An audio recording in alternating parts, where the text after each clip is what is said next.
हाय, मैं हूं अमित और इस वक्त आप हमें देख और सुन रहे हैं। फ़िलहाल आप हमें फेसबुक, इंस्टाग्राम और यूट्यूब पर देख रहे हैं।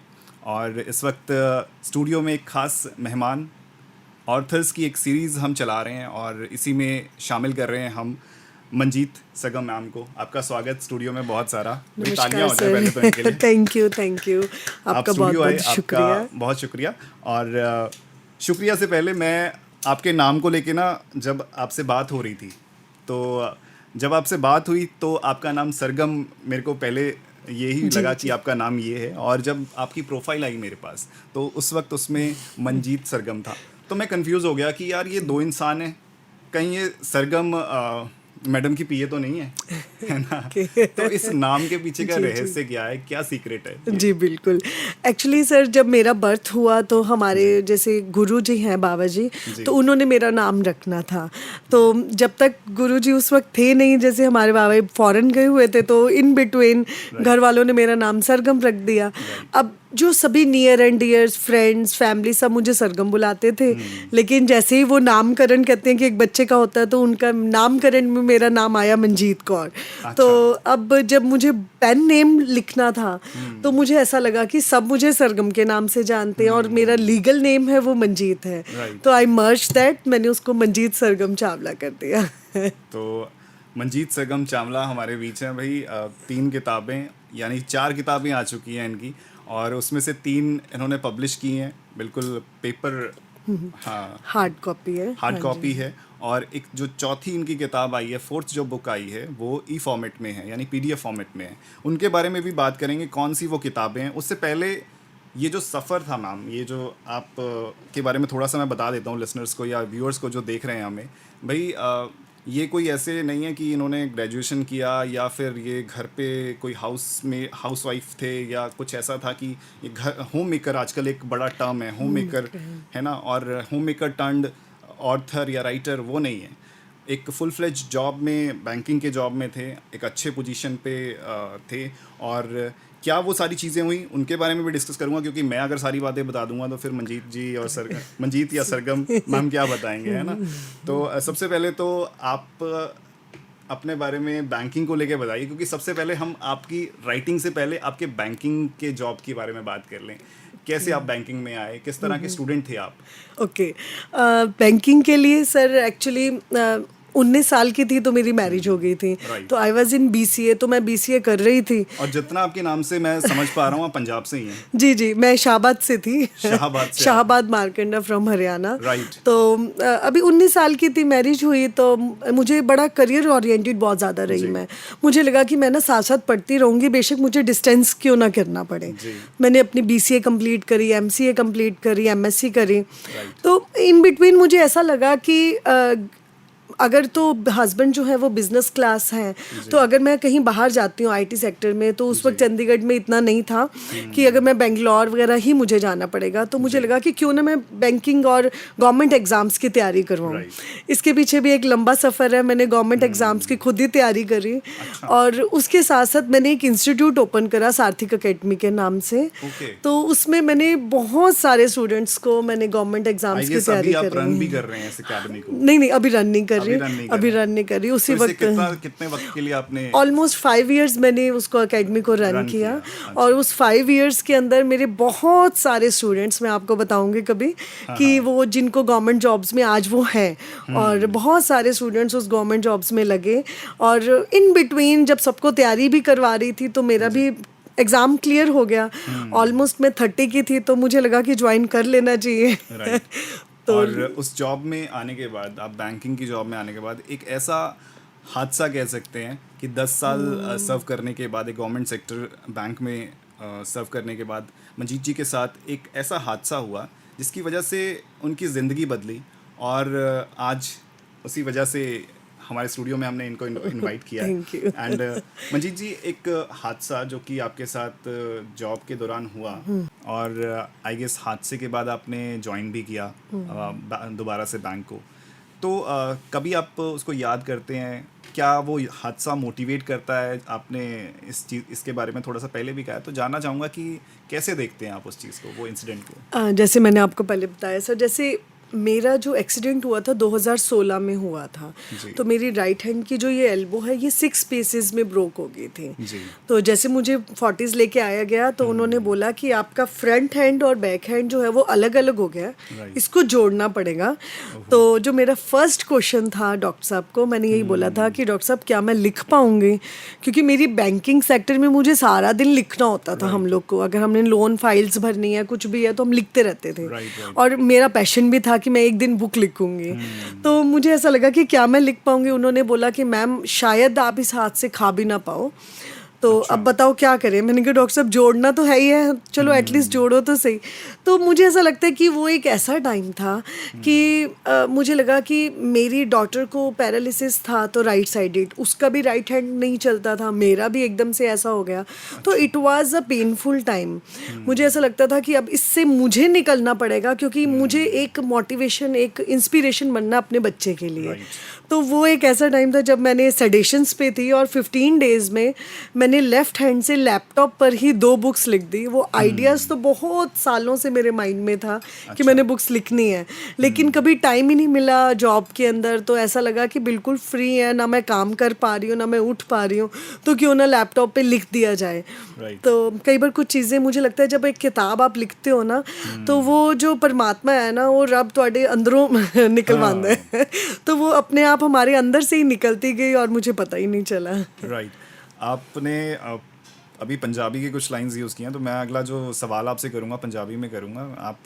आपके नाम में भी मनजीत जी, सरगम कौर बिल्कुल। आता है। सो पंजाबी ਦੇ ਵਿੱਚ ਜੇ ਸਵਾਲ ਕਰ ਲਈਏ, ਸੋ ਸਰਗਮ ਜੀ ਤੁਹਾਡੀ ਡੈਬਿਊ ਬੁੱਕ ਬਾਰੇ ਗੱਲ ਕਰਦੇ ਹਾਂ, ਕਿਉਂਕਿ ਤੁਸੀਂ ਇਹ ਤਾਂ ਦੱਸਿਆ ਕਿ ਜਦ ਤੁਸੀਂ ਇਹ ਐਕਸੀਡੈਂਟ ਤੋਂ ਰਿਕਵਰ ਹੋ ਰਹੇ ਸੀਗੇ, ਜੀ। ਉਦੋਂ ਤੁਸੀਂ ਲੈਫਟ ਹੈਂਡ ਤੋਂ ਟਾਈਪ ਕਰ ਰਹੇ ਸੀ ਇਹ ਜੀ, ਬੁੱਕਸ ਨੂੰ ਲੈਪਟਾਪ ਤੇ। ਸੋ ਕਿਵੇਂ ਤੁਸੀਂ ਇਹ ਸੋਚਿਆ ਕਿ ਯਾਰ ਮੈਂ, ਕਿਉਂਕਿ ਇੱਕ ਸੋਚ ਇਹ ਵੀ ਹੋ ਸਕਦੀ ਸੀ ਕਿ ਯਾਰ ਮੈਂ ਰਿਕਵਰ ਹੋ ਜਾਨੀ ਆ, ਬਿਲਕੁਲ ਫਿਰ ਮੈਂ ਟਾਈਪ ਕਰਾਂਗੀ ਜਾਂ ਮੈਂ ਡਰਾਫਟ ਕਰਾਂਗੀ, ਹੈ ਨਾ। ਤੁਸੀਂ ਰਿਕਵਰੀ ਦੇ ਦੌਰਾਨ ਹੀ ਲੈਫਟ ਹੈਂਡ ਤੋਂ ਟਾਈਪ ਕੀਤੀ ਬੁੱਕ, ਇਹ ਬਹੁਤ ਵੱਡੀ ਗੱਲ ਹੈ। ਜੀ। ਇਹਦੇ ਪਿੱਛੇ ਕੀ ਤੁਹਾਡੀ ਸੋਚ ਰਹੀ ਹੈ?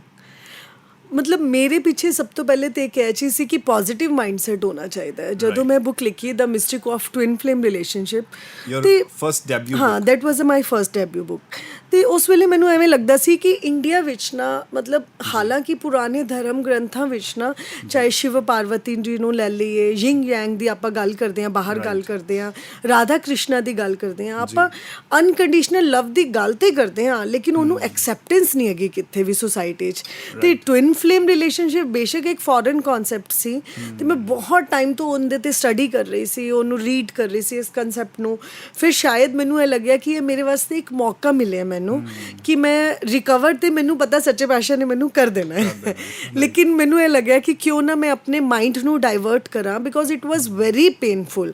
ਮਤਲਬ ਮੈਨੂੰ ਕਿਸੇ ਨੇ ਬੋਲਿਆ ਸੀ ਕਿ ਇੰਨੀ ਜ਼ਿਆਦਾ ਪੇਨ ਮਤਲਬ ਸਿਰਫ ਨੋਰਮਲ ਹੁੰਦਾ ਕਿ ਬੀਇੰਗ ਅ ਲੇਡੀ, ਕਹਿੰਦੇ ਕਿ ਇੱਕ ਡਿਲੀਵਰੀ ਦੀ ਪੇਨ ਹੁੰਦੀ ਉਹ ਸਭ ਤੋਂ ਜ਼ਿਆਦਾ ਹੁੰਦੀ ਹੈ। ਲੇਕਿਨ ਮੈਂ ਕਹਾਂਗੀ ਕਿ ਜਿਹੜੀ ਬੋਨ ਦੀ ਟੁੱਟਣ ਦੀ ਪੇਨ ਹੁੰਦੀ ਹੈ ਨਾ, ਉਹ ਵਰਸਟ ਪੇਨ ਹੁੰਦੀ ਹੈ। ਔਰ ਉਸ ਪੇਨ ਤੋਂ ਡਾਇਵਰਟ ਮੈਨੂੰ ਕਰਨਾ ਹੀ ਸੀ, ਕਿਉਂਕਿ ਮੈਂ ਨਹੀਂ ਚਾਹੁੰਦੀ ਸੀ ਕਿ ਮੈਂ ਰੋਂਦੀ ਰਵਾਂ ਜਾਂ ਨੈਗੇਟਿਵ ਰਵਾਂ, ਕਿਉਂਕਿ ਮੇਰਾ ਮਾਈਂਡਸੈਟ ਸੀ ਕਿ ਕਿਸੇ ਵੀ ਦੁੱਖ ਵਿੱਚ ਤੁਹਾਨੂੰ ਹੱਸ ਕੇ ਉਹਨੂੰ ਜੂਝਣਾ ਪਏਗਾ। ਉਹ ਮੈਂ ਮਾਈਂਡ ਡਾਇਵਰਟ ਵੀ ਕੀਤਾ ਔਰ ਮੇਰੇ ਮਾਈਂਡ ਵਿੱਚ ਕਨਸੈਪਟ ਆਲਰੇਡੀ ਹੈਗੇ ਸੀ, ਉਹਨੂੰ ਮੈਂ ਲਿਖਤਾ ਬਸ। ਰਾਈਟ। ਸੋ ਇਹ ਤੁਹਾਡੀ ਪਹਿਲੀ ਜਿਹੜੀ ਬੁੱਕ ਸੀ, ਤੁਹਾਡੀ ਡੈਬਿਊ ਬੁੱਕ, ਜੀ, ਜਿਹਦਾ ਨਾਮ ਹੈ ਦ mystic of twin flame relationship. ਇਹ ਬੁੱਕ ਸਾਹਮਣੇ ਵੀ ਪਈ ਹੈ, ਦ mystic of twin flame relationship, ਤੇ ਬਹੁਤ ਹੀ ਸੋਹਣਾ ਕਵਰ ਵੀ ਹੈ ਇਹਦਾ। ਮਨਜੀਤ ਸਰਗਮ ਚਾਵਲਾ ਵੱਡਾ ਵੱਡਾ ਲਿਖਿਆ ਹੋਇਆ, ਤੁਸੀਂ ਵੀਡੀਓ ਦੇ ਵਿੱਚ ਵੀ ਦੇਖ ਸਕਦੇ ਹੋ। ਐਂਡ ਇਹ ਪਹਿਲੀ ਬੁੱਕ ਕੀ ਕਹਿੰਦੀ ਹੈ, ਜੇ ਮੈਂ ਕਰਕਸ ਇਹਦਾ ਸਮਝਣਾ ਚਾਹਾਂ, ਕਿਉਂਕਿ ਮੈਂ ਇਹਨੂੰ ਪੜ੍ਹਾਂਗਾ ਜ਼ਰੂਰ, ਪਰ ਉਸ ਤੋਂ ਪਹਿਲਾਂ ਜਦ ਆਪਾਂ ਗੱਲ ਕਰ ਰਹੇ ਹਾਂ, ਕਿਉਂਕਿ ਤੁਹਾਡੀ ਪਹਿਲੀ ਬੁੱਕ ਹੈ, ਸੋ ਪਹਿਲੀ ਬੁੱਕ ਕਿਸ ਬਾਰੇ ਸੀਗੀ ਤੇ ਇਹ ਕੀ ਕਹਿੰਦੀ ਹੈ ਬੁੱਕ? ਜਿਹੜੀ ਪਹਿਲੀ ਬੁੱਕ ਹੈ ਮੇਰੀ ਟਵਿਨ ਫਲੇਮ ਰਿਲੇਸ਼ਨਸ਼ਿਪ, ਇਹ ਬੁੱਕ ਹੈਗੀ ਹੈ ਐਕਚੁਅਲ ਵਿੱਚ ਟਵਿਨ ਫਲੇਮ ਰਿਲੇਸ਼ਨਸ਼ਿਪਸ ਤੇ। ਜਿਵੇਂ ਮੈਂ ਪਹਿਲੇ ਵੀ ਕਿਹਾ ਕਿ ਜਿਵੇਂ ਸ਼ਿਵਾ ਪਾਰਵਤੀ ਦਾ ਹੈਗਾ, ਆਪਾਂ ਅਰਧਾਂਗਿਨੀ ਵਰਡ ਯੂਜ਼ ਕਰਦੇ ਹਾਂ ਕਿ ਇਹ ਸਾਡੀ ਵਾਈਫ ਨੂੰ ਆਪਾਂ ਅਰਧਾਂਗਿਨੀ ਕਹਿੰਦੇ ਹਾਂ, ਯਾਨੀ ਕਿ ਆਪਣਾ ਅੱਧਾ ਹਿੱਸਾ ਜਿਹੜਾ ਹੈਗਾ ਉਹ ਦੂਜੇ ਦਾ ਹੈਗਾ, ਯਾਨੀ ਕਿ ਇੱਕ ਸੋਲਮੇਟਸ ਤੇ ਹੈਗੀ ਹੈ ਬੁੱਕ। ਕਈ ਵਾਰ ਸਾਡੇ ਰਿਸ਼ਤੇ ਕਾਰਮਿਕ ਰਿਸ਼ਤੇ ਆਉਂਦੇ ਨੇ, ਆਪਾਂ ਰੀਇਨਕਾਰਨੇਸ਼ਨ ਹੁੰਦਾ ਹੈ ਜਦੋਂ ਪਿਛਲੇ ਜਨਮ ਦੀ ਪੂਰਵ ਜਨਮਾਂ ਦੀ ਗੱਲਾਂ ਹੁੰਦੀਆਂ ਨੇ, ਤੇ ਕੁਝ ਰਿਸ਼ਤੇ ਸਾਡੇ ਮਾਂ ਦੇ ਰੂਪ ਵਿੱਚ ਹੁੰਦੇ ਨੇ, ਤੇ ਉਹ ਰਿਸ਼ਤੇ ਸਾਡੇ ਅੱਗੇ ਬੱਚਿਆਂ ਦੇ ਰੂਪ ਵਿੱਚ ਆ ਜਾਂਦੇ ਨੇ, ਤੇ ਉਹ ਕੁਝ ਕਰਜ਼ ਆਪਾਂ ਦੇਣੇ ਹੁੰਦੇ ਨੇ ਜ਼ਿੰਦਗੀ 'ਚ, ਤੇ ਉਹ ਆਪਾਂ ਨੈਕਸਟ ਜਨਮ ਵਿੱਚ ਆਉਂਦੇ ਨੇ, ਔਰ ਉਹਨੂੰ ਕਿਵੇਂ ਕਿਵੇਂ ਉਤਾਰਨਾ, ਕਿਵੇਂ ਕਿਵੇਂ ਆਪਣੀ ਲਾਈਫ ਵਿੱਚ ਅਲੱਗ-ਅਲੱਗ ਰਿਸ਼ਤਿਆਂ ਨੂੰ ਬੈਲੈਂਸ ਕਰਕੇ ਅਨਕੰਡੀਸ਼ਨਲ ਲਵ ਦੇ ਕਰਕੇ ਔਰ ਉਹਦੇ ਤੋਂ ਹੀਲ ਹੁੰਦੇ ਹੁੰਦੇ ਅੱਗੇ ਚੱਲਣਾ ਹੈ ਲਾਈਫ ਵਿੱਚ। ਮਨਜੀਤ ਜੀ, ਸਰਗਮ ਜੀ, ਤੁਸੀਂ ਜਦ ਇਹ ਸਾਰੀਆਂ ਗੱਲਾਂ ਕਰਦੇ ਹੋ, ਮਤਲਬ ਤੁਹਾਡੀ ਬੁੱਕ ਜਿਸ ਦੇ ਬਾਰੇ ਗੱਲ ਕਰਦੀ ਹੈ, ਤੁਸੀਂ ਆਪ ਵੀ ਆਈ ਗੈਸ ਇਹਦੇ 'ਤੇ ਬਿਲੀਵ ਕਰਦੇ ਹੋਵੋਗੇ, ਤਾਂ ਹੀ ਤੁਸੀਂ ਇਸ ਸਬਜੈਕਟ ਨੂੰ, ਇਸ ਐਂਗਲ ਨੂੰ, ਜਿਹੜਾ ਤੁਸੀਂ ਇੰਟਲੈਕਚੁਅਲ ਜਾਂ ਸਪਿਰਿਚੁਅਲਿਟੀ ਦੀ ਗੱਲ ਕਰਦੇ ਹੋ, ਉਹ ਸ਼ਾਇਦ ਫੜਿਆ ਹੋਏਗਾ। ਤੁਸੀਂ ਕਿੰਨਾ ਕੁ ਬਿਲੀਵ ਕਰਦੇ ਹੋ ਇਹ ਚੀਜ਼ਾਂ 'ਤੇ? ਸਰ, ਸਪਿਰਿਚੁਅਲਿਟੀ ਤੇ ਮੈਂ ਹਮੇਸ਼ਾ ਕਹਿੰਦੀ ਹਾਂ ਕਿ ਮੇਰੇ ਬਲੱਡ ਵਿੱਚ ਹੀ ਹੈਗੀ ਹੈ, ਕਿਉਂਕਿ ਜਦੋਂ ਇੱਕ ਜਨਮ ਹੀ ਐਸੇ ਸਥਾਨ ਵਿੱਚ ਹੋਇਆ ਜਿੱਥੇ ਪੂਜਾ ਹੋ ਰਹੀ ਹੈ ਔਰ ਪੇਰੈਂਟਸ ਦੀ ਲਿਗੇਸੀ ਹੋ ਗਈ ਸਪਿਰਿਚੁਅਲਿਟੀ, ਤੇ ਉਹ ਮੇਰੇ ਬਲੱਡ ਵਿੱਚ ਹੀ ਹੈ। ਜਦੋਂ ਆਪਾਂ ਸੋ ਰਹੇ ਹੁੰਦੇ ਸੀ ਸਵੇਰੇ 3:30 ਵਜੇ, ਤੇ ਸਾਡੇ ਦਾਦਾ ਜੀ ਸਫਾਈ ਕਰਦੇ ਸੀ, ਸੇਵਾ ਕਰਦੇ ਸੀ, ਤੇ 3:30 ਵਜੇ ਜਦੋਂ ਆਪਾਂ ਸੋ ਰਹੇ ਹਾਂ, ਆਪਾਂ ਸਬਕੌਂਸ਼ੀਅਸ ਮਾਈਂਡ ਵਿੱਚ ਆਵਾਜ਼ ਕੀ ਆ ਰਹੀ ਹੈ? ਝਾੜੂ ਲੱਗ ਰਿਹਾ, ਸੇਵਾ ਹੋ ਰਹੀ ਹੈ ਨਾ, ਤੇ ਉਹ ਕੀਰਤਨ ਹੋ ਰਿਹਾ, ਤੇ ਉਹ ਚੀਜ਼ ਸਾਡੀ ਰੂਹ ਨੇ ਫੜ ਲਿੱਤੀ ਹੈ, ਤੇ ਸਪਿਰਿਚੁਅਲਿਟੀ ਤੇ ਸਾਡੀ ਸੋਲ ਵਿੱਚ ਹੀ ਹੈ। ਔਰ ਮੈਨੂੰ ਇਹ ਲੱਗਦਾ ਉਸ ਇਹੀ ਇੱਕੋ ਸਬਜੈਕਟ ਹੈ ਜਿਹੜਾ ਮੇਰਾ ਪੈਸ਼ਨ ਹੈ, ਤੇ ਜਿਹੜਾ ਮੈਨੂੰ ਸਕੂਨ ਦਿੰਦਾ ਹੈ। ਸਕੂਨ ਬਹੁਤ ਜ਼ਰੂਰੀ ਹੈ ਜੀ, ਬਿਲਕੁਲ। ਜੇ ਸਕੂਨ ਦੀ ਗੱਲ ਕਰੀਏ ਤਾਂ ਤੁਸੀਂ ਜਦ 10 ਸਾਲ ਦੀ ਇੱਕ ਲੰਬੀ ਜੌਬ ਬੈਂਕਿੰਗ ਦੀ ਕੀਤੀ, ਸੋ ਉਸ ਦੇ ਬਾਅਦ ਜਦ ਤੁਸੀਂ ਜੌਬ ਵਾਪਸ ਵੀ ਜੁਆਇਨ ਕੀਤੀ, ਉਹਨੂੰ ਲੈਫਟ ਕਰਨ ਦਾ ਕਾਰਨ ਕੀ ਬਣਿਆ, ਤੇ ਤੁਸੀਂ ਜਦ ਇਸ ਪਾਸੇ ਫੁੱਲ ਟਾਈਮ ਆ ਗਏ ਕਿ ਹੁਣ ਮੈਂ ਆਥਰ ਰਾਈਟਰ ਹੋਣਾ ਹੈ, ਤੇ ਉਹ ਡਿਸੀਜ਼ਨ ਕਿਵੇਂ ਲਿਆ? ਉਹ ਟਫ ਸੀਗਾ decision? Tough actually C, because ਮੈਂ ਬਹੁਤ ਸਾਲਾਂ ਤੋਂ ਸੋਚ ਰਹੀ ਸੀ। ਇੱਕ ਮੈਂ ਤੁਹਾਨੂੰ ਇਨਸੀਡੈਂਟ ਦੱਸਦੀ ਹਾਂ। ਇੱਕ ਹਾਊਸਿੰਗ ਲੋਨ ਸੀ ਕਿਸੇ ਦਾ, ਤੇ being in a good position in bank, ਤੇ ਮੈਨੂੰ ਕੀ ਹੋ ਗਿਆ ਕਿ ਉਹਨਾਂ ਦੇ DRT ਐਕਟ ਲਗਾਉਣਾ ਪਿਆ। ਉਹਨਾਂ ਦੇ ਉਹ ਹਾਊਸਿੰਗ ਲੋਨ ਆਪਣਾ ਨਹੀਂ ਭਰ ਰਹੇ ਸੀ, NPA ਹੋ ਗਿਆ ਅਕਾਊਂਟ। ਹੁਣ ਆਪਾਂ ਜਦੋਂ ਉਹਨਾਂ ਦੇ ਘਰ ਗਏ, ਤੇ ਉਹ ਲੇਡੀਜ਼ ਵਿਚਾਰੇ ਮਤਲਬ ਬਾਹਰ ਆਏ, ਕੁਝ ਵੀ ਨਹੀਂ ਸੀ ਇੰਨਾ ਕੁਝ ਘਰ ਵਿੱਚ, ਲੇਕਿਨ ਕਿਸ਼ਤ ਦੇਣ ਵਾਸਤੇ ਬੱਚਿਆਂ ਕੋਲ ਵੀ ਨਹੀਂ ਸੀ, ਇੰਨੀ ਅੱਛੀ ਜੌਬਸ ਨਹੀਂ ਸੀ, ਛੋਟੇ ਛੋਟੇ ਬੱਚੇ ਸੀ। ਮੈਨੂੰ ਪਰਸਨਲੀ ਇਹ ਨਜ਼ਰ ਆਇਆ ਕਿ ਇਹਨਾਂ ਦੀ ਕੈਪੇਬਿਲਿਟੀ ਨਹੀਂ ਹੈਗੀ ਪੈਸੇ ਭਰਨ ਦੀ। ਇਹ ਵਿਚਾਰੇ ਗਲਤ ਨਹੀਂ ਹੈਗੇ, ਲੇਕਿਨ ਭਰ ਨਹੀਂ ਪਾ ਰਹੇ। ਲੇਕਿਨ ਸਾਨੂੰ ਰੂਲਸ ਔਰ ਰੈਗੂਲੇਸ਼ਨਸ ਦੇ ਹਿਸਾਬ ਨਾਲ ਉਹ ਘਰ ਖਾਲੀ ਕਰਾਉਣਾ ਸੀ। ਮੈਂ ਪੁਲਿਸ ਨੂੰ ਲੈ ਕੇ ਗਈ, ਉਹ ਘਰ ਖਾਲੀ ਕਰਾਉਣਾ ਸੀ। ਤੇ ਇਹ ਨਾ ਥੋੜਾ ਕੌਂਟਰਾਡਿਕਟਰੀ ਜੌਬ ਰਹੀ ਹੈ ਮੇਰੇ ਵਾਸਤੇ ਨਾ, ਬੈਂਕਿੰਗ ਸੈਕਟਰ ਔਰ ਮੇਰਾ ਪਰਸਨਲ ਨੇਚਰ ਨਾ ਸਪਿਰਿਚੁਅਲ ਨੇਚਰ ਸੀ। ਤੇ ਮੈਂ ਘਰ ਜਾ ਕੇ ਬੜਾ ਉਸ ਦਿਨ ਰੋਈ, ਔਰ ਮੈਂ ਹਸਬੈਂਡ ਨੂੰ ਬੋਲਿਆ, ਮੈਨੂੰ ਕਹਿੰਦੇ ਤੂੰ ਇਹ ਕੰਮ ਕਰ, ਤੂੰ ਉਹਦਾ ਲੋਨ ਭਰ ਦੇ, ਵੀ ਤੈਨੂੰ ਇੰਨੀ ਟੈਨਸ਼ਨ ਹੋ ਰਹੀ ਹੈ। ਤੇ ਉਹਨਾਂ ਨੇ ਮੈਨੂੰ ਇੱਕ ਸਰਕਾਜ਼ਮ ਵੇ ਤੇ ਕਿਹਾ, ਲੇਕਿਨ ਮੈਨੂੰ ਇਹ ਗੱਲ ਚੀਜ਼ ਸਮਝ ਆਈ ਕਿ ਇਹ ਨਾ ਮੇਰੀ ਸੋਲ ਨੂੰ ਨਾ ਖਤਮ ਕਰ ਰਹੀ ਹੈ, ਮੈਨੂੰ ਬਹੁਤ ਸਟਰੋਂਗ ਹੋ ਕਰਕੇ ਅੱਗੇ ਆਉਣਾ ਪੈ ਰਿਹਾ ਹੈ। ਤੇ 2-3 ਐਸੇ ਵਾਰਦਾਤ ਹੋਏ। ਇੱਕ ਐਸਾ ਵਾਰਦਾਤ ਹੋਇਆ, ਮੈਂ ਤੁਹਾਨੂੰ ਦੱਸਾਂਗੀ ਕਿ ਉਹ ਇੱਕ ਪਰਸਨ ਸੀ, ਉਹਨਾਂ ਦਾ ਬਹੁਤ ਵੱਡੇ ਲੋਨ ਸੀ। ਮੈਨੂੰ ਹੈੱਡ ਆਫਿਸ ਤੋਂ ਫੋਨ ਆਉਂਦੇ ਰਹੇ, ਤੁਸੀਂ ਕਰੋ, ਕਾਲ ਕਰੋ। ਬੈਂਕ ਦਾ ਪ੍ਰੈਸ਼ਰ ਵੀ ਸੀ, ਔਰ ਕੁਝ ਉਹਨਾਂ ਦਾ ਫੈਮਿਲੀ ਪ੍ਰੈਸ਼ਰ ਵੀ ਸੀ, ਔਰ ਉਸ ਪਰਸਨ ਨੇ ਨਾ ਸੁਸਾਈਡ ਕਰਿਆ। ਤੇ ਉਹ ਬੜਾ ਮੈਂਟਲੀ ਪ੍ਰੈਸ਼ਰ ਰਿਹਾ, ਮੈਨੂੰ ਸਪਿਰਿਚੁਅਲ ਪ੍ਰੈਸ਼ਰ ਬਹੁਤ ਜ਼ਿਆਦਾ ਰਿਹਾ ਇਸ ਕਰਕੇ ਨਾ। ਲੇਕਿਨ ਇੱਕ ਗਵਰਨਮੈਂਟ ਜੌਬ ਸੀ, ਔਰ ਅਗਰ ਆਪਾਂ ਪ੍ਰੈਕਟੀਕਲ ਸੋਚੀਏ ਤਾਂ ਕੰਟੀਨਿਊ ਮੈਂ ਕਰ ਰਹੀ ਸੀ। ਲੇਕਿਨ ਇੱਕ ਬਹੁਤ ਵੱਡਾ ਟਰਨਿੰਗ ਪੁਆਇੰਟ ਸੀ ਜਦੋਂ ਕੋਵਿਡ ਟਾਈਮ 'ਤੇ ਮੈਂ ICU ਚਲੀ ਗਈ। ਤੋ that was a turning point ਕਿ I was on the oxygen. ਔਰ ਮੈਨੂੰ ਇਹ ਲੱਗਿਆ ਕਿ ਮੈਂ ਆਪਣੀ ਸਾਰੀ ਉਮਰ ਆਪਣੇ ਕਰੀਅਰ ਵਾਸਤੇ ਲਗਾਈ, ਔਰ ਅੱਜ ਮੈਨੂੰ ਇਹ ਮਹਿਸੂਸ ਹੋ ਰਿਹਾ ਕਿ ਸਭ ਤੋਂ ਇੰਪੋਰਟੈਂਟ ਮੇਰੇ ਵਾਸਤੇ ਹੈ ਕਿ ਮੈਂ ਆਪਣੇ ਘਰ ਵਾਪਸ ਜਾਵਾਂ। 17 ਦਿਨ ਮੈਂ ICU ਵਿੱਚ ਰਹੀ, ਔਰ ਮੈਨੂੰ ਲੱਗਿਆ ਕਿ ਹੁਣ ਮੈਂ ਆਪਣੇ ਘਰ ਵਾਪਸ ਜਾਵਾਂ ਔਰ ਆਪਣੇ ਬੱਚਿਆਂ ਨੂੰ ਵੇਖਾਂ, ਆਪਣੇ ਹਸਬੈਂਡ ਦੀ ਸੇਵਾ ਕਰਾਂ। ਤੇ ਇੱਕ ਮੇਰੇ ਅੰਦਰ ਇੱਕ ਇਹ ਚੀਜ਼ ਸੀ, ਔਰ ਦੂਜਾ ਮੇਰਾ ਪੈਸ਼ਨ ਸੀ ਕਿ ਮੈਂ ਸਪਿਰਿਚੁਅਲਿਟੀ ਨੂੰ ਪ੍ਰਮੋਟ ਕਰਾਂ, ਕਿ ਲੋਕਾਂ ਨੂੰ ਸਕੂਨ ਦੇਵਾਂ। ਤੇ ਉਸ ਵੇਲੇ ਮੈਂ ਡਿਸਾਈਡ ਕਰ ਲਿਆ ਸੀ ਕਿ ਮੈਂ ਜੌਬ ਨਹੀਂ ਕਰਾਂਗੀ, ਕੁਝ ਵੀ ਨਹੀਂ ਕਰਾਂਗੀ। ਸੋ ਜਦ ਕੋਵਿਡ ਹਿੱਟ ਕੀਤਾ ਤੁਹਾਨੂੰ, ਹੈ ਨਾ, ਤੁਸੀਂ ਦੱਸਿਆ ਵੀ ਕਿ 17 ਦਿਨ ਤੁਸੀਂ 17 ਡੇਜ਼ ਤੁਸੀਂ ਸਟ੍ਰੇਟ ਤੁਸੀਂ ਉੱਥੇ ਹਸਪੀਟਲ ਰਹੇ। ਜੀ। ਤੇ ਉਸ ਦੇ ਬਾਅਦ ਤੁਸੀਂ ਡਿਸਾਈਡ ਕਰ ਲਿਆ ਕਿ ਹੁਣ ਮੈਂ ਫੁੱਲ ਟਾਈਮ ਆਪਣੇ ਪੈਸ਼ਨ ਨੂੰ ਦੇਣਾ ਹੈ। ਜੀ ਬਿਲਕੁਲ। ਤੁਸੀਂ ਇੱਕ ਵੱਡੇ ਐਕਸਟੈਂਟ ਦੇ ਬਾਅਦ ਤੁਸੀਂ ਹਿੰਮਤ ਦਿਖਾਈ, ਤੁਸੀਂ ਵਾਪਸ ਜੌਬ ਵੀ ਜੁਆਇਨ ਕੀਤੀ, ਸਰਵ ਵੀ ਕੀਤਾ। ਤੇ ਉਸ ਦੇ ਬਾਅਦ ਤੁਸੀਂ ਜਦ ਫੁੱਲ ਟਾਈਮ ਆਥਰ ਹੋ ਜਾਂਦੇ ਹੋ, ਤੇ ਪਹਿਲੀ ਬੁੱਕ ਬਾਰੇ ਤਾਂ ਅਸੀਂ ਗੱਲ ਕਰ ਲਿਆ, ਡੈਬਿਊ ਬੁੱਕ ਬਾਰੇ ਗੱਲ ਕਰ ਲਿਆ, ਤੇ ਉਹਦੇ ਬਾਅਦ ਜਿਹੜੀ ਦੂਜੀ, ਤੀਜੀ ਤੇ ਹੁਣ ਚੌਥੀ ਇੱਕ ਬੁੱਕ ਜਿਹੜੀ ਕਿ E ਫਾਰਮੈਟ ਦੇ ਵਿੱਚ ਹੈ, ਉਹਦੀ ਜਰਨੀ ਕਿੱਦਾਂ ਦੀ ਰਹੀ?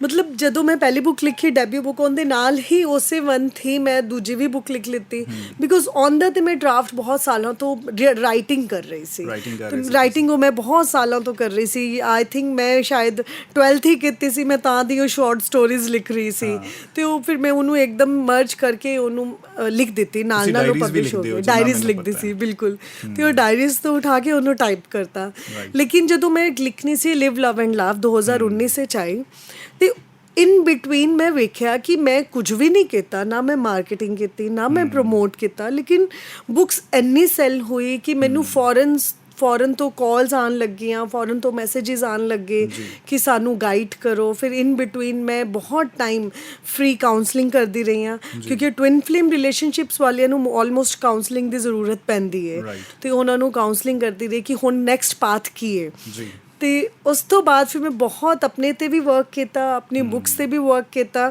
ਫਿਰ ਮੈਂ ਲਿਵ ਲਵ ਐਂਡ ਲਾਫ ਲਿਖੀ ਕਿ ਕਿਸ ਤਰੀਕੇ ਆਪਾਂ ਹਰ ਮੁਸ਼ਕਿਲ ਨਾਲ ਆਪਾਂ ਨਿਕਲ ਸਕਦੇ ਹਾਂ ਜੀਵਨ ਵਿੱਚ ਔਰ ਫਿਰ ਉਹਨੂੰ ਪਬਲਿਸ਼ ਕੀਤਾ ਸ੍ਰਿਸ਼ਟੀ ਪਬਲਿਸ਼ਰ ਨੇ ਵੱਡਾ ਪਬਲਿਸ਼ਿੰਗ ਨਾਮ ਹੈ ਜੀ ਬਿਲਕੁਲ ਇੱਕ ਜਿਹੜਾ ਤੁਹਾਡਾ ਇਹ ਬੁੱਕ ਐਕਚੁਅਲੀ ਇਸੇ ਬੁੱਕ ਨੂੰ ਮੈਨੂੰ ਮੇਰੇ ਕੋਲ ਆਈ ਸੀ ਸੋ ਇਸ ਬੁੱਕ ਦਾ ਟਾਈਟਲ ਮੈਨੂੰ ਬੜਾ ਪਿਆਰਾ ਲੱਗਿਆ ਜਿਹਦੇ ਬਾਅਦ ਮੈਂ ਸੋਚਿਆ ਕਿ ਯਾਰ ਇਹ ਜਿਹੜੇ ਔਰਥਰ ਨੇ ਇਹਨਾਂ ਨੂੰ ਇਨਵਾਈਟ ਕਰਨਾ ਚਾਹੀਦਾ ਹੈ ਤੇ ਇਹ ਬੁੱਕ ਬਾਰੇ ਤੇ ਬਾਕੀ ਇਹਨਾਂ ਦੇ ਕੰਮ ਬਾਰੇ ਗੱਲ ਕਰਨੀ ਚਾਹੀਦੀ ਹੈ ਸੋ ਇਹਦਾ ਜਿਹੜਾ ਟਾਈਟਲ ਹੈ ਉਹ ਤੁਸੀਂ ਕਿਵੇਂ ਚੂਜ਼ ਕੀਤਾ ਬਹੁਤ ਸਿੰਪਲ ਟਾਈਟਲ ਹੈ ਤੇ ਸਮਝ ਆਉਂਦਾ ਸਾਰਿਆਂ ਨੂੰ ਮੈਂ ਇਹ ਨਹੀਂ ਕਹਾਂਗਾ ਕਿ ਬਾਕੀ ਸਾਰੇ ਟਾਈਟਲ ਔਖੇ ਨੇ ਬਟ ਇਹ ਟਾਈਟਲ ਥੋੜਾ ਜਿਹਾ ਕਲਿੱਕ ਕਰਦਾ ਬਿਲਕੁਲ ਇਹਦੇ ਪਿੱਛੇ ਵੀ ਕੋਈ ਕਹਾਣੀ ਇਹਦੇ ਪਿੱਛੇ ਵੀ ਇੱਕ ਕਹਾਣੀ ਹੈ ਸਾਡੇ ਇੱਕ JRD ਸਤਿਆਰਥੀ ਜੀ ਹੈਗੇ ਨੇ ਸ਼ਾਸਤਰੀ ਜੀ ਜਿਨ੍ਹਾਂ ਨੂੰ ਬੋਲਦੇ ਆ ਹੁਣ ਇਸ ਵੇਲੇ ਜੀਵਨ ਦੁਨੀਆ 'ਚ ਨਹੀਂ ਹੈਗੇ ਦਿੱਲੀ 'ਚ ਸੀਗੇ ਬਹੁਤ ਵੱਡੇ ਸ਼ਾਸਤਰੀ ਔਰ ਮਤਲਬ ਇੱਕ ਸਪਿਰਿਚੁਅਲਿਟੀ ਦੇ ਬਹੁਤ ਅੱਛੇ ਸਪੀਕਰ ਰਹੇ ਨੇ ਤੇ ਇੱਕ ਦਿਨ ਮੈਂ ਉਹਨਾਂ ਕੋਲ ਬਲੈਸਿੰਗ ਲੈਣ ਗਈ ਤੇ ਉਹਨਾਂ ਨੇ ਮੈਨੂੰ ਸਹਿਜੇ 'ਚ ਹੀ ਕਹਿਤਾ ਪੁੱਤਰ ਲਿਵ ਲਵ ਐਂਡ ਲਾਫ ਇਹ ਜ਼ਿੰਦਗੀ ਦਾ ਨਿਚੋੜ ਹੈ ਤੇ ਉਸ ਤੋਂ ਬਾਅਦ ਮੈਂ ਇਹਨੂੰ ਬੜਾ ਸੋਚਿਆ ਔਰ ਗੱਲ ਵੀ ਸੱਚੀ ਹੈ ਕਿ ਲਿਵ ਇਨ ਦਾ ਪ੍ਰੈਜ਼ੈਂਟ ਹੈ ਨਾ ਲਵ ਅਨਕੰਡੀਸ਼ਨਲੀ ਐਂਡ ਲਾਫ ਜਿਹੜੀ ਕਿਸੇ ਨੂੰ ਵਿਦਆਊਟ ਐਨੀ ਜਜਮੈਂਟਸ ਤੇ ਉਹੀ ਜ਼ਿੰਦਗੀ ਦਾ ਸਾਰ ਜਿਹੜਾ ਹੈਗਾ 3 ਵਰਡਸ ਨੇ ਰਾਈਟ ਸੋ ਇਹ ਤੁਹਾਨੂੰ ਟਾਈਟਲ ਮਿਲ ਗਿਆ ਇੱਕ ਤੁਸੀਂ ਕਹੋਗੇ ਕਿ ਮੁਲਾਕਾਤ ਦੇ ਵਿੱਚ ਬਿਲਕੁਲ ਇੱਕ ਮੁਲਾਕਾਤ ਵਿੱਚ ਟਾਈਟਲ ਮਿਲ ਗਿਆ ਐਂਡ ਹੁਣ ਜਿਹੜੀ ਚੌਥੀ ਬੁੱਕ ਤੁਸੀਂ ਫਾਰਮੈਟ ਦੇ ਵਿੱਚ PDF ਫਾਰਮੈਟ ਦੇ ਵਿੱਚ ਰੱਖੀ ਹੈ ਉਹ ਕਿਹੜੀ ਬੁੱਕ ਹੈ ਉਹ ਹੈਗੀ ਮਨੀ ਮੈਨੀਫੈਸਟੇਸ਼ਨ ਬੰਡਲ ਤੇ ਐਕਚੁਅਲੀ ਕੀ ਹੈ ਕਿ ਆਫਟਰ ਕੋਵਿਡ ਮੈਂ ਇਹ ਚੀਜ਼ ਵੇਖੀ ਕਿ ਮਨੀ ਵਾਸਤੇ ਨਾ ਬਹੁਤ ਜ਼ਿਆਦਾ ਜੱਦੋ ਜਹਿਦ ਬੜੀ ਹੈ ਲੋਕਾਂ ਦੀ ਨਾ ਕਿ ਲੋਕਾਂ ਦੀ ਕਹਿ ਲਈਏ ਬੱਚਿਆਂ ਦੀ ਕਹਿ ਲਈਏ ਅੱਛੇ ਬਿਜ਼ਨਸਮੈਨ ਵੀ ਸਾਰੇ ਲੇਕਿਨ ਮਾਈਂਡ ਸੈਟ ਹੀ ਮਨੀ ਵਾਲਾ ਨਹੀਂ ਹੈਗਾ ਹੈ ਨਾ ਪਹਿਲੇ ਤੇ ਆਪਣੇ ਆਪ ਨੂੰ ਹਾਈ ਵਾਈਬ੍ਰੇਸ਼ਨ ਤੇ ਲੈ ਕੇ ਜਾਣਾ ਪਏਗਾ ਤਾਂ ਹੀ ਉਸ ਵਾਈਬ੍ਰੇਸ਼ਨ ਤੇ ਜਦੋਂ ਤੱਕ ਆਪਾਂ ਨਹੀਂ ਪਹੁੰਚਾਂਗੇ ਤਾਂ ਤੱਕ ਆਪਾਂ ਮਨੀ ਨੂੰ ਮੈਨੀਫੈਸਟ ਨਹੀਂ ਕਰ ਸਕਦੇ ਤੇ ਉਹ ਸਿਰਫ ਇੱਕ ਈ-ਬੁੱਕ ਨਿਕਾਲੀ ਸੀ ਸਿਰਫ ਮਨੀ ਵਾਸਤੇ ਔਰ ਨੋ ਡਾਊਟ ਮੇਰਾ 10 ਸਾਲ ਦਾ ਐਕਸਪੀਰੀਅੰਸ ਰਿਹਾ ਫਾਈਨੈਂਸ਼ੀਅਲ ਮਾਰਕੀਟ ਵਿੱਚ ਔਰ ਨੋ ਡਾਊਟ ਮੇਰਾ ਆਪਣਾ ਇੰਟਰਸਟ ਵੀ ਹੈ ਪਰਸਨਲ ਇੰਟਰਸਟ ਵੀ ਹੈ ਸਗਮ ਜੀ ਮੈਂ ਇਹਦੇ 'ਚ ਐਡ ਕਰਨਾ ਚਾਹੂੰਗਾ ਤੁਸੀਂ 10 ਸਾਲ ਗਿਆ ਮੈਂ ਕਹਿੰਦਾ ਜਿਹੜੀ ਫੀਮੇਲਸ ਹੁੰਦੀਆਂ ਕਰਦੀਆਂ ਫਾਈਨੈਂਸ ਮਿਨਿਸਟਰੀ ਤੁਹਾਡੇ ਕੋਲ ਹੁੰਦੀ ਹੈ ਸਾਰੀ ਜੀ ਬਿਲਕੁਲ ਹੋਮ ਮਿਨਿਸਟਰੀ ਤੁਹਾਡੇ ਕੋਲ ਹੁੰਦੀ ਹੈ ਸੋ ਤੁਹਾਡਾ ਐਕਸਪੀਰੀਅੰਸ ਉਸ ਤੋਂ ਕਈ ਜ਼ਿਆਦਾ ਹੈ ਐਂਡ ਇਹ ਜਿਹੜੀਆਂ ਕਿਤਾਬਾਂ ਤੁਸੀਂ ਮਾਰਕੀਟ ਦੇ ਵਿੱਚ ਲੈ ਕੇ ਆਏ ਹੋ ਤੁਹਾਨੂੰ ਬਹੁਤ ਅੱਛਾ ਰਿਸਪੌਂਸ ਮਿਲ ਵੀ ਰਿਹਾ ਹੈ ਤੇ ਅਸੀਂ ਚਾਹਾਂਗੇ ਕਿ ਜਿਹੜੇ ਕੋਈ ਲਿਸਨਰਸ ਸਾਨੂੰ ਸੁਣ ਰਹੇ ਨੇ ਜਾਂ ਵਿਊਅਰ ਸਾਨੂੰ ਦੇਖ ਰਹੇ ਨੇ ਉਹ ਜ਼ਰੂਰ Amazon ਤੇ ਜਾ ਕੇ ਤੇ ਬਾਕੀ ਪਲੇਟਫਾਰਮਸ ਤੁਸੀਂ ਆਪ ਵੀ ਦੱਸ ਦਿਓ ਕਿਹੜੇ ਪਲੇਟਫਾਰਮਸ ਤੇ ਔਰ ਕਿਤਾਬ ਹੈਗੀ ਹੈ ਹਾਂਜੀ ਫਲਿੱਪਕਾਰਟ ਹੈ Amazon ਹੈ ਬੁੱਕ ਰੀਡਸ ਹੈ ਗੁੱਡ ਰੀਡਸ ਹੈਗੇ ਨੇ ਸਾਰਿਆਂ ਤੇ ਹੀ ਹੈਗੀ ਹੈ ਸੋ ਤੁਸੀਂ ਇਸ ਪਲੇਟਫਾਰਮ ਤੇ ਜਾ ਕੇ ਜੇ ਮੈਡਮ ਦਾ ਨਾਮ ਵੀ ਤੁਸੀਂ ਟਾਈਪ ਕਰੋਗੇ ਮਨਜੀਤ ਸਰਗਮ ਚਾਵਲਾ ਇਹ ਟਾਈਪ ਕਰੋਗੇ ਤੇ ਇਹਨਾਂ ਦੀਆਂ ਸਾਰੀਆਂ ਕਿਤਾਬਾਂ ਉੱਥੇ ਆ ਜਾਣਗੀਆਂ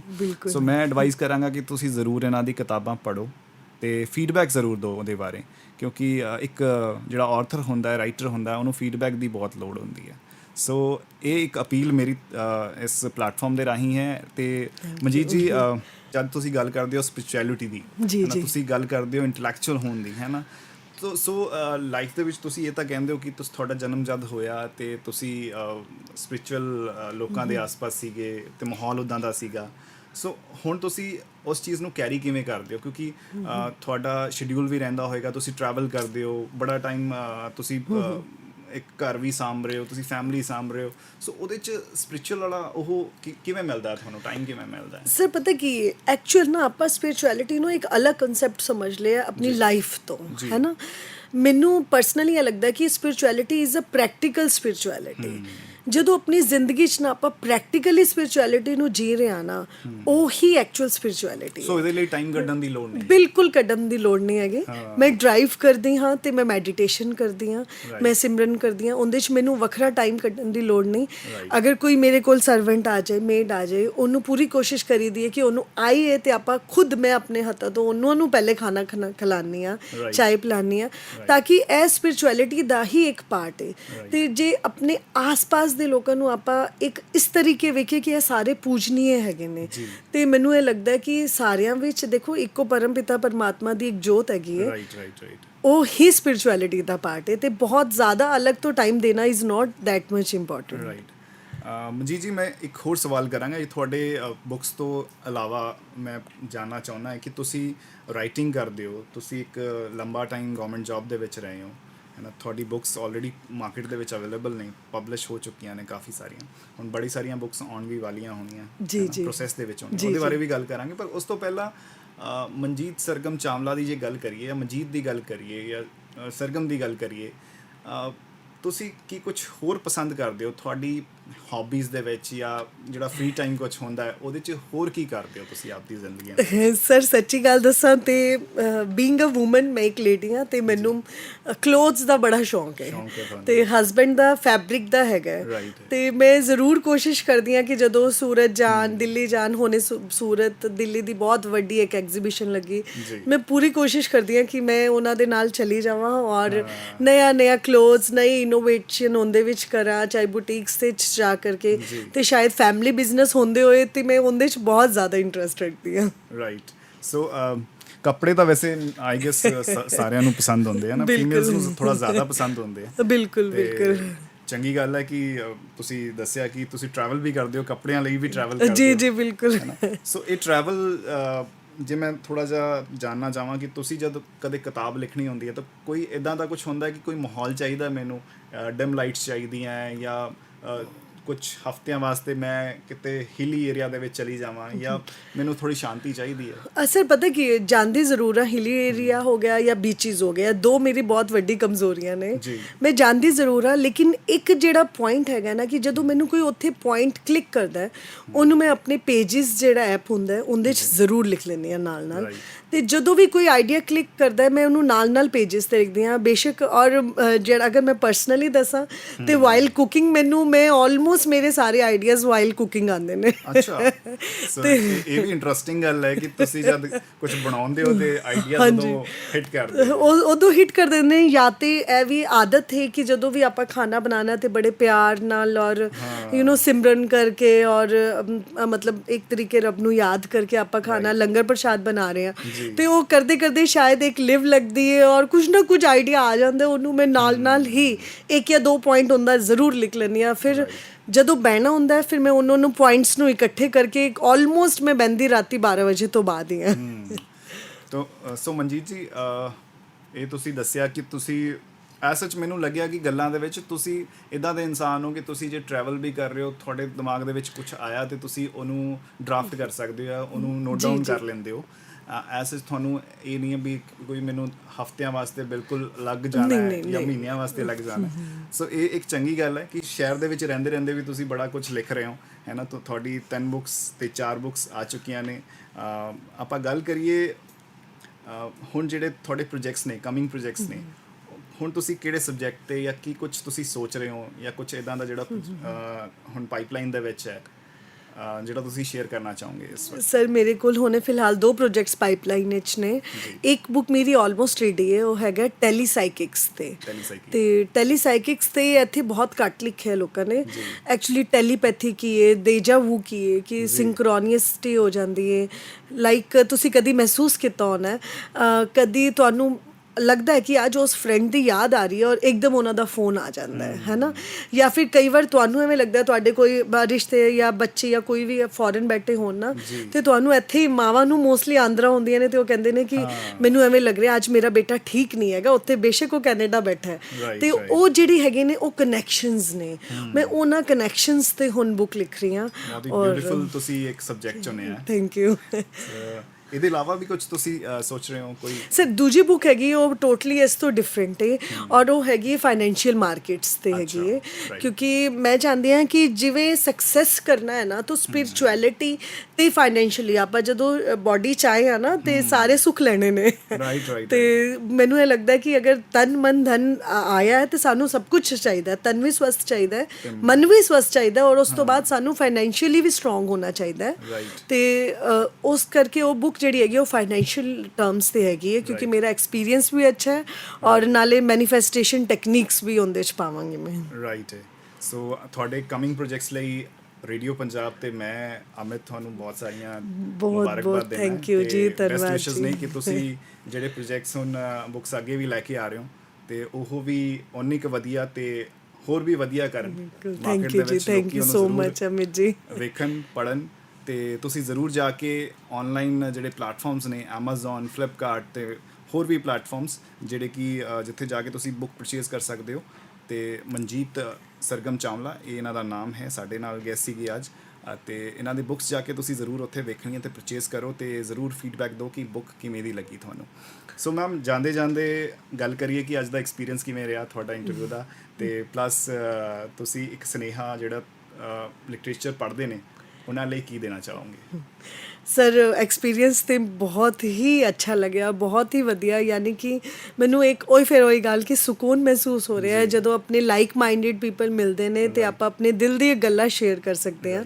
ਮੈਨੂੰ ਉਹ ਫੀਲ ਆ ਰਿਹਾ ਹੈ ਔਰ ਮੈਂ ਜਿੱਥੇ ਤੁਹਾਡਾ ਬਹੁਤ ਹੱਥ ਜੋੜ ਕੇ ਸ਼ੁਕਰੀਆ ਅਦਾ ਕਰਦੀ ਹਾਂ, ਉਹ ਵੀ ਮੈਂ ਵਿਊਅਰਸ ਦਾ ਵੀ ਬਹੁਤ ਸ਼ੁਕਰੀਆ ਅਦਾ ਕਰਦੀ ਹਾਂ ਔਰ ਰੀਡਰਸ ਨੂੰ ਮੈਂ ਕਹਿਣਾ ਚਾਹਾਂਗੀ ਕਿ ਜਦੋਂ ਕੋਈ ਇਨਸਾਨ ਇੱਕ ਕਿਤਾਬ ਲਿਖਦਾ ਹੈ ਨਾ ਤਾਂ ਇਹ ਨਹੀਂ ਹੈਗਾ ਕਿ ਉਹ ਸਿਰਫ ਐਵੇਂ ਹੀ ਲਿਖ ਰਿਹਾ, ਉਹਦੇ ਜੀਵਨ ਦੀ ਬੀਤੀ ਘਟਨਾਵਾਂ ਹੁੰਦੀਆਂ ਨੇ ਔਰ ਬਹੁਤ ਸਮੇਂ ਦਿੰਦਾ ਹੈ ਉਹਦੇ ਤੇ। ਔਰ ਮੈਨੂੰ ਇਹ ਲੱਗਦਾ ਕਿ ਸਭੀ ਰੀਡਰਸ ਇਹ ਜ਼ਰੂਰ ਕੋਸ਼ਿਸ਼ ਕਰਨ ਕਿ ਅਗਰ ਤੁਸੀਂ ਕਿਤਾਬ ਖਰੀਦ ਲਿੱਤੀ ਹੈ ਨਾ ਤੇ ਐਟਲੀਸਟ ਉਹਨੂੰ ਥੋੜਾ ਜਿਹਾ ਪੜ੍ਹ ਜ਼ਰੂਰ ਲਓ ਕਿਉਂਕਿ ਕਿੰਨੀ ਵਾਰੀ ਇਹ ਵੀ ਹੁੰਦਾ ਕਿ ਆਪਾਂ ਪੜ੍ਹਨ ਵਿੱਚ ਵੀ ਪ੍ਰੋਕਾਸਟੀਨੇਟ ਕਰ ਦਿੰਦੇ ਹਾਂ ਤੇ ਇੱਕ ਵਾਰ ਪੜ੍ਹ ਕੇ ਜ਼ਰੂਰ ਔਰ ਆਥਰਸ ਨੂੰ ਇੱਕ ਪ੍ਰੋਤਸਾਹਨ ਜ਼ਰੂਰ ਦਈਏ ਕਿ ਤੁਸੀਂ ਕੀ ਲਿਖਿਆ ਜਾਂ ਕੀ ਨਹੀਂ ਲਿਖਿਆ, ਇੱਕ ਫੇਅਰ ਰਿਵਿਊ ਜ਼ਰੂਰ ਦਈਏ ਜੀ।